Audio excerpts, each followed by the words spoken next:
Hola chicos, ¿cómo están? Nuevamente en nuestra clase de guaraní. Dice nuestro texto de hoy: todos los que lo recibieron les dio derecho de ser hijo de Dios. Qué hermoso texto. Si vos le recibiste a Cristo en tu corazón, nuevamente te recuerdo, ¿lo has hecho? Entonces sos hijo de Dios. La palabra de Dios dice también que si nosotros creemos que Jesús murió por nuestros pecados, dice que nos da la potestad de ser hechos hijos de Dios. Pero tienes que creer con tu corazón y recibirlo en tu corazón. Que Dios realmente te bendiga y te guarde. Comenzamos entonces con nuestra clase de guaraní. Vamos a ver la página 55. Dice: escucha atentamente el poema y contesta. Ustedes ya hemos leído varias veces y ya han leído el poema acerca del perrito. Entonces dice: va ella pa oyejero yaguaí.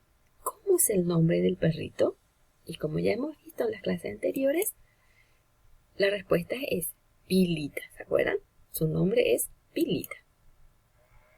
Muy bien. Acá ustedes van a cortar el perrito que más se parece a Pilita de la página 121, ¿sí? Y le van a poner Iyuru, su boca. Van a unir con flecha con su boca. Y Itibuta, su ceja. Inambi, su oreja.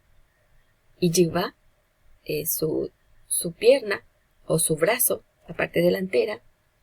Hetima, su pierna. Iñaka, su cabeza. Entonces ustedes van a estar uniéndole primero, completar en español lo que significa cada palabra, cada parte del perrito, y luego unirle al perrito que ustedes van a cortar de la página 121 y van a poner en este cuadro.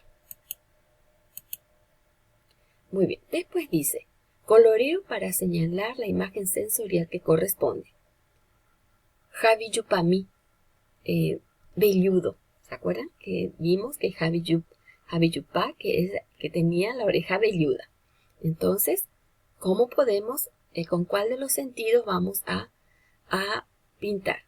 Dice Oyejeshaba, que se ve; Oñejenduba, que se oye; Oñeñanduba, que se siente; Oñicumbuba, el gusto; Oñejetuba, el olor, ¿verdad? La parte de oler es las imágenes sensoriales. Entonces, Javiyupami sería entonces, a ver, ¿cuál sería? Muy bien, Oñeñanduba. ¿Por qué? ¿Cómo vas a sentir que es peludito, que es suavecito? Es con las manos. Putangununga, que es como rojizo. El color, te está hablando de color. Entonces, con eso vas a ver. Eretimambuku también es pierna corta. ¿Con cuál de los sentidos? Vas a ver también. Entonces, el vocabulario. Tembiandu, imágenes sensoriales. Heite, retrato. Entonces, con esto vamos a terminar nuestra clase de hoy. Que Dios las bendiga y cada día estamos aprendiendo juntos en guaraní. Muchas bendiciones. Pero antes, no se olviden de lavarse bien las manos. Chicos, es muy importante. Nos vemos.